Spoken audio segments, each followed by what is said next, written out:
Friends, welcome back our channel. आप सभी का आपके अपने चैनल पर स्वागत है। और आज हम बात करेंगे एचपीएससी पीजीटी कंप्यूटर साइंस की रिवीजन के बारे में। बहुत सारे बच्चे बोल रहे थे कि मैम शुरू कर दीजिए, क्योंकि हम जो है सब कुछ भूल गए हैं। क्योंकि जब से थोड़ा सा एग्ज़ाम का आया है कि एग्ज़ाम आपके होने की पॉसिबिलिटी है, उसके बाद बच्चों को कंटिन्यूसली ऐसा लग रहा है कि भाई अब तो तैयारी शुरू कर देनी चाहिए। और कई बच्चों को समझ में नहीं आ रहा कि कहाँ से शुरू करें। तो लास्ट क्लास में जैसा कि मैंने कहा था कि भाई हम जो है ऑपरेटिंग सिस्टम से स्टार्ट करेंगे, कि भाई ऑपरेटिंग सिस्टम हम पढ़ेंगे, उसके बेस पे मैं डेली आपको क्वेश्चंस दूंगी। इसके साथ ही भाई आज एक और खबर आ रही है कंटिन्यूसली कि भाई एग्जाम जो है अब थोड़ा सा फिर से जो है ना होने के चांसेस हैं। ठीक है, तो एक चीज़ तो समझ लो कि एग्ज़ाम तो आपका होगा। ठीक है, एग्ज़ाम आपका होगा।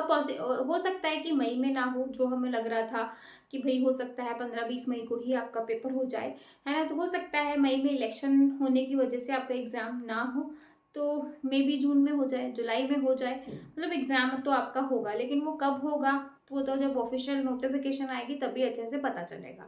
ठीक है भाई, तो उसके लिए जो है हम क्या करते हैं, डेली जो है 15 मिनट आधा घंटा डेली थोड़ा थोड़ा पढ़ते हैं। एक एक दो दो क्वेश्चंस को लिखते हैं। डेली मैं आपको क्वेश्चंस दूंगी, आप मुझे टेलीग्राम ग्रुप पर क्वेश्चंस लिख के भेजना। और जो जो जिस तरीके से चीज़ें रहेंगी, अब ये जो सीरीज, जो रिवीजन वाली सीरीज है, वो आप लोगों के ऊपर है कि भाई आप अगर डेली बेसिस पे अपना काम करोगे, अगर अच्छे से आप अपना काम करोगे, डेली बेसिस पे अपना होमवर्क भेजोगे, लिखोगे क्वेश्चंस को, तो ये सीरीज आपकी कंटिन्यू रहेगी। अदरवाइज नहीं रहेगी, मैं पहले ही बता दूं। डिपेंड करता है आप लोगों के रिस्पॉन्स के ऊपर कि आप कितना काम करते हो। ठीक है भाई, तो सबसे पहले हम ऑपरेटिंग सिस्टम स्टार्ट कर रहे हैं। तो ऑपरेटिंग सिस्टम की यूनिट 1 को देख लिया जाए कि ऑपरेटिंग सिस्टम की जो यूनिट 1 है वो, ठीक है। तो ऑपरेटिंग सिस्टम की यूनिट 1 में क्या क्या सिलेबस है, क्योंकि अब जिन बच्चों को ये है कि भाई भूल गए हैं क्या सिलेबस है, तो भाई सिलेबस देख लिया जाए। तो यूनिट 1 में आपका सिलेबस है फंक्शन ऑफ ऑपरेटिंग सिस्टम, क्योंकि भाई मैंने जो है ऑपरेटिंग सिस्टम को यूनिट वाइज डिवाइड किया हुआ है। अब उस पहले यूनिट में जो हम टॉपिक करेंगे या जो हम क्वेश्चंस करेंगे वो इसके बेस पे करेंगे। फिर यूनिट 2 आ जाएगी, फिर यूनिट 3 आ जाएगी। इस तरीके से आपकी यूनिट्स, यानी कि पूरा सिलेबस इस तरीके से यूनिट में डिवाइड है। तो आप इस तरीके से यूनिट 1 का सिलेबस अभी नोट डाउन कर सकते हो, जिसमें functions of operating system, types of operating system, multi processing, multitasking, multi programming, time sharing, distributed operating system. ठीक है, तो अब इसके बेस पे कैसे कैसे क्वेश्चन बनते हैं, हमें किस तरीके से चीजें करनी है, वो हम करेंगे। तो आप यहाँ पर देख सकते हो कि यहाँ से जो क्वेश्चन है, पहला क्वेश्चन तो आपका यही बनेगा कि what is operating system, explain types of OS, features and examples. जैसा कि आप सभी को पता है कि आपका पेपर जो है वो सब्जेक्टिव होगा। सब्जेक्टिव होगा तो टोटल हर एक क्वेश्चन जो है वो 10 नंबर का रहेगा। भाई मैं आपको बता दूं, आपका जो पेपर है वो आपका सब्जेक्टिव है। 18 क्वेश्चन आपको मिलेंगे, जिसमें से 15 क्वेश्चन आपको करने को रहेंगे। प्लेन शीट आपको मिलेगी, लाइनिंग वाली नहीं मिलेगी, जो A4 साइज की प्लेन शीट रहती है। तो मेरी आप सभी से रिक्वेस्ट है कि अब मैं जो आपको होमवर्क दूंगी तो वो प्लेन शीट पर लिखना, जिससे क्या होगा कि आपको जब एग्जाम, क्योंकि अगर आप अभी लाइनिंग वाली शीट में लिखोगे और फिर एग्जाम में आपको ब्लैंक शीट पे लिखना पड़ेगा, तो थोड़ा सा आपको जो है उस कंफर्टेबल जोन में आपको नहीं लगेगा, मतलब नहीं लग सकता। जब आप अभी से ही सेम उसी जोन की तैयारी करोगे कि भाई आपको लाइनिंग वाली शीट में ना लिख के प्लेन शीट में लिख रहे हो, तो आपको फील आएगा और एग्जाम टाइम पे आपको कुछ अलग भी नहीं लगेगा। तो अभी मेरी सभी से रिक्वेस्ट है, जो डेली आपको होमवर्क मिलेगा वो प्लेन शीट पे आपको करना है, जो A4 साइज की होती है। तो A4 साइज का बंडल ला सकते हो, उस पर प्रैक्टिस कर सकते हो। ठीक है, एक तो ये हो गया। उसके बाद हर एक क्वेश्चन जो है वो आपका 10 नंबर का रहेगा। अब जरूरी नहीं है कि एग्जामिनर आपको एक ही क्वेश्चन दे, हो सकता है 2 पार्ट दे दे, हो सकता है 3 पार्ट दे दे, हो सकता है 4 पार्ट दे दे, या फिर 5 पार्ट भी आपको दे सकता है। एक क्वेश्चन के 2-2 नंबर के 5 क्वेश्चन आपको एक क्वेश्चन में दे दिए। इस तरीके से भी, मतलब कैसे भी आपको क्वेश्चन मिल सकते हैं। ठीक है, तो ये इतना बड़ा क्वेश्चन है कि ऑपरेटिंग सिस्टम क्या होता है, टाइप्स ऑफ ऑपरेटिंग सिस्टम क्या है, फीचर्स क्या है। तो ये क्वेश्चन आपका 10 नंबर में आने के चांसेस हो सकता है। ये 8 नंबर का दे दे, इसके साथ 2 नंबर का एक छोटा सा क्वेश्चन और दे दे, तो कैसे भी आपको दे सकता है। तो ये आपको पढ़ना है। ठीक है, ये क्वेश्चन लिख लो, ऑपरेटिंग सिस्टम क्या है। ऑपरेटिंग सिस्टम क्या है, जब भी आप क्वेश्चंस लिखोगे, जब भी आप क्वेश्चंस लिखोगे कि ऑपरेटिंग सिस्टम क्या होता है, उसके बाद उसका डायग्राम, मेन ऑपरेटिंग सिस्टम क्या है। ऑपरेटिंग सिस्टम आपका जो है किसका पार्ट होता है, सिस्टम सॉफ्टवेयर का पार्ट होता है, सिस्टम सॉफ्टवेयर के अंदर आता है। और ऑपरेटिंग सिस्टम जो है वो क्या करता है, यूजर और हार्डवेयर के बीच में इंटरफेस प्रोवाइड करता है। तो तुरंत आप यहाँ पर जो है डायग्राम बना दोगे इस तरीके से कि भाई ये मेरा ऑपरेटिंग सिस्टम है, किसके बीच में जो है हार्डवेयर में आपके इनपुट डिवाइसेस लाइक आपका कीबोर्ड, आपकी मेमोरी, आपके जो है प्रिंटर, ये आपके आउटपुट डिवाइसेस हो गए। यूजर, यहाँ पर आपके मल्टीपल यूजर आ जाएंगे, इसको आप थोड़ा अच्छे से बना लेना है, तो बस आपको एक जो समझा रही हूँ, यूजर 3।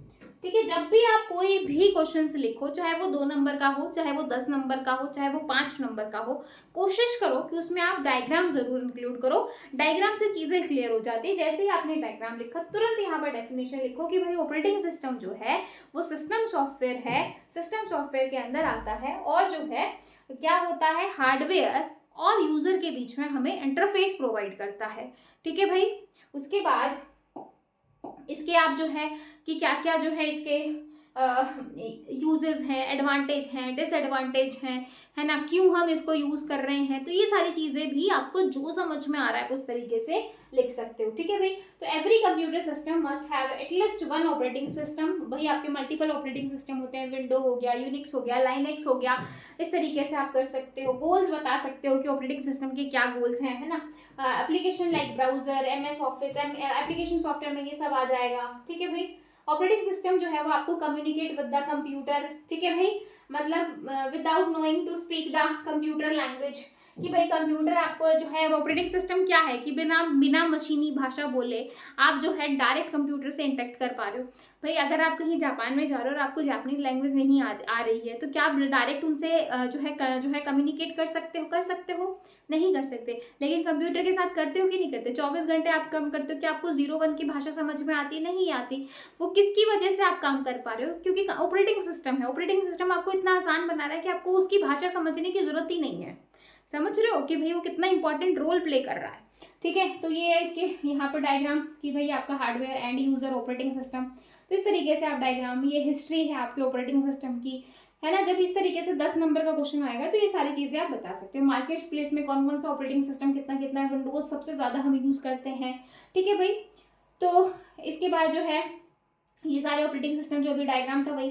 अब types of operating system, batch operating system, single user operating system, है ना। तो ये सारे वही चीजें आ गई जो भी मैंने आपको बताई। तो multi programming, multi tasking, multi processing, time sharing, distributed, network, real time operating system, तो ये सारे आपके ऑपरेटिंग सिस्टम आ गए और यही आपका यूनिट 1 है। यही आपका यूनिट 1 है, समझ रहे हो। तो भाई यहाँ पर आप देख सकते हो बैचेज में क्या होगा कि जो जॉब्स हैं उनको बैच में बना दिया जाता है। लाइक फोटोन का प्रोग्राम है वो एक में आ गए, कोबोल के प्रोग्राम है वो एक में आ गए, या एडिशन करवा रहे हो एक साथ हो गए। इस तरीके से चीज़ें जो है वो बैचेज में बना दी जाती हैं। ठीक है, एडवांटेज डिसएडवांटेज क्या रहेगी, फिर आपका मल्टी प्रोग्रामिंग, हर किसी का जो है यहाँ पर डायग्राम है, हर किसी का डायग्राम है। तो मतलब कहने का मतलब ये है कि पेपर में ऐसा लिखो भाई, जो है लिमिटेड लिखो, लेकिन इतना इंटरेक्टिव लिखो कि जो है एग्जामिनर आपसे इंप्रेस हो जाए, मतलब लगे कि भाई बच्चे ने पढ़ रखा है, उसने चीज़ें की हैं। ठीक है, तो ये आपकी एडवांटेज डिसएडवांटेज हो गई। तो ये सब हो गया। फिर मल्टी प्रोसेसिंग हो गया। मल्टी प्रोसेसिंग में आपके मल्टीपल प्रोसेस होते हैं, मतलब बहुत सारे CPU होते हैं। आप सिंगल CPU की बात नहीं करते। अभी तक हम जो पढ़ रहे थे वो सिंगल CPU के बारे में बात कर रहे थे, यहाँ पर हम मल्टीपल के बारे में बात कर रहे हैं। ये टाइप्स आ जाएंगी आपकी। ठीक है, अब टाइप्स जो है वो हम तब एक्सप्लेन करेंगे, वो डिपेंड करता है कि क्वेश्चन कितना लेंदी है। अगर सिर्फ यही क्वेश्चन 10 नंबर का है तो टाइप्स वगैरह एक्सप्लेन करने की जरूरत है, आप एडवांटेज डिसएडवांटेज कर सकते हो। हाँ, अगर आपसे मल्टी प्रोसेसिंग डिटेल में पूछा है तो फिर आप उसके बारे में और डिटेल में एक्सप्लेन कर सकते हो। मल्टीटास्किंग ऑपरेटिंग सिस्टम की भी एक टाइम पे आप मल्टीपल टास्क परफॉर्म कर रहे हो, कि आपने एक टाइम पे जो है आप वर्ड में आप लिख रहे हो, एक टाइम पे आप गाने सुन रहे हो, एक टाइम पे आप गेम भी खेल रहे हो, तो मतलब एक टाइम पे आप बहुत सारी विंडो ओपन करके बहुत सारे काम कर रहे हो, मल्टीटास्क कर रहे हो। ठीक है, इसके advantage disadvantage. Time sharing operating system, time share हो रहा है यहाँ पर, मल्टीपल यूजर्स हैं। ठीक है, तो ये सारी चीज़ें हैं। फिर डिस्ट्रीब्यूटेड ऑपरेटिंग सिस्टम। ठीक है, डिस्ट्रीब्यूटेड यानी कि CPU, मेमोरी, कम्युनिकेशन नेटवर्क, ये सब अलग अलग है आर्किटेक्चर। ये आपका पूरा डायग्राम हो गया।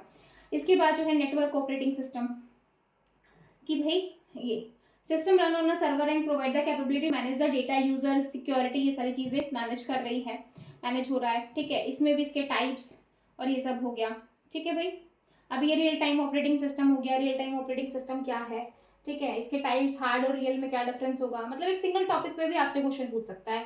तो जो ये आपके यूनिट 1 है ना, यूनिट 1 में जितने जितने क्वेश्चंस बन सकते हैं वो यहाँ पर मैंने सारे एक्सप्लेन किए हैं। वाई ऑपरेटिंग सिस्टम यूज, क्यों हम यूज कर रहे हैं।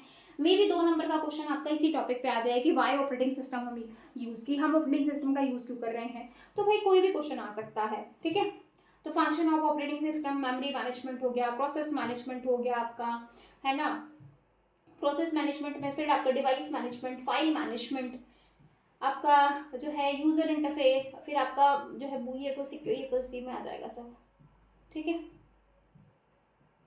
एरर डिटेक्शन, ये सब फाइल मैनेजमेंट, मेमोरी मैनेजमेंट, ये सब आपके क्या है, ये सब आपके क्या है भाई, ये सब आपके फंक्शंस हैं किसके, ऑपरेटिंग सिस्टम के, कि क्या क्या आप जो है परफॉर्म कर रहे हो। Device management, disc management, file management, memory management, है ना। सबके बीच में डिफरेंस हो गया, मल्टीटास्किंग, मल्टी प्रोसेसिंग, ठीक है। तो ये सारे क्वेश्चन आपको एग्जाम में देखने को मिल सकते हैं। Multitasking, multi threading, multi processing, इन तीनों में क्या डिफरेंस हो जाएगा, ठीक है। ये आपकी पूरी यूनिट 1 है, ये आपकी पूरी यूनिट 1 है, ठीक है भाई।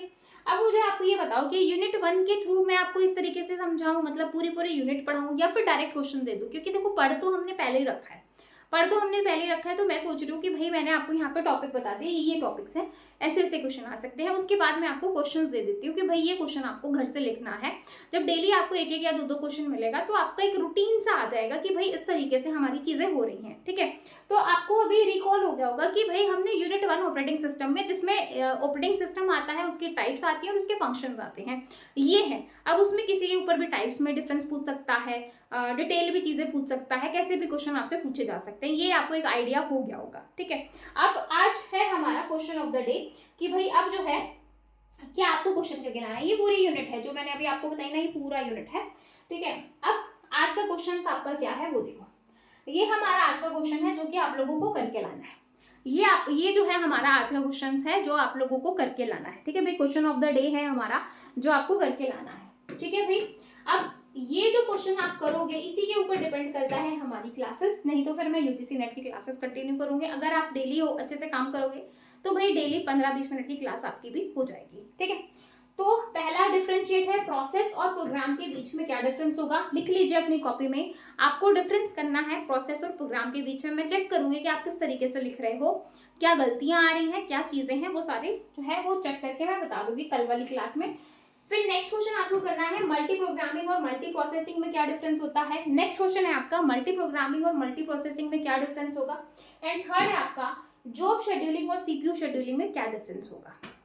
जॉब शेड्यूलिंग और सीपीयू शेड्यूलिंग में क्या डिफरेंस होगा, तीनों क्वेश्चन आपको लिखने हैं। अगर आपको किसी क्वेश्चन में डाउट है तो कमेंट सेक्शन हाजिर है, कमेंट करके आप पूछ सकते हो कि मैडम ये चीज मुझे समझ में नहीं आ रही है, मुझे बता दीजिए। या फिर टेलीग्राम ग्रुप एनएस क्लासेस, आप टेलीग्राम पे जाओगे, एनएस क्लासेस के नाम से आपको टेलीग्राम ग्रुप मिल जाएगा, उसको ज्वाइन कर लीजिए। अपने क्वेश्चंस डेली भेजो जो भी मैं दे रही हूँ, और जिससे आपकी जो है बाकी बच्चे जो भेजेंगे उससे भी आपको आइडिया होगा, अच्छा हम ऐसे भी लिख सकते हैं। तो बहुत सारी चीजें आपको नई सीखने को मिलेंगी, नया करने को मिलेगा। तो भाई जो भी बच्चा इंटरेस्टेड है वो जो है आज से ही रिवीजन के साथ हमारे साथ जुड़ सकता है। मेरे ख्याल से यही रिवीजन बेस्ट है कि मैं आपको यूनिट वाइज टॉपिक्स बता दूं, उसके बाद मैं क्वेश्चंस दे दूं, और जब आप क्वेश्चंस करोगे तो फिर आपको अच्छा लगेगा, आपको चीजें लगेंगी कि भाई हाँ हमें आता है, कॉन्फिडेंस इसी तरीके से आएगा, ठीक है भाई। हाँ, अगर आपको है कि नहीं मैडम थोड़ा सा जो है चीजों को एक्सप्लेन कर दो, एक्सप्लेन मैं तब करूंगी जब आप मुझे कमेंट में बता दोगे कि भाई ये टॉपिक मुझे समझा दो, ठीक है भाई। तो या फिर आपको है कि मैडम पूरा टॉपिक समझा दीजिए, फिर हम उसके अकॉर्डिंग जो है चीजें करेंगे, ठीक है। लेकिन रिवीजन में इसी तरीके से चीजें आती हैं, बाकी जैसा आपको सही लगे आप कमेंट सेक्शन में बता सकते हो। रिवीजन वाली पहली क्लास कैसी लगी वो भी मुझे जरूर बताइएगा, क्योंकि आप लोगों के रिस्पॉन्स के ऊपर आगे की क्लासेस डिपेंड करती हैं। तो रिस्पॉन्स अच्छा हुआ तो हम कंटिन्यू करेंगे, नहीं अच्छा हुआ तो स्टॉप कर देंगे, ठीक है। तो ज्यादा से ज्यादा बच्चों के साथ शेयर करें, टेलीग्राम ग्रुप को ज्वाइन कर लें। फिर मिलेंगे नेक्स्ट वीडियो में, तब तक के लिए bye bye, take care, thank you.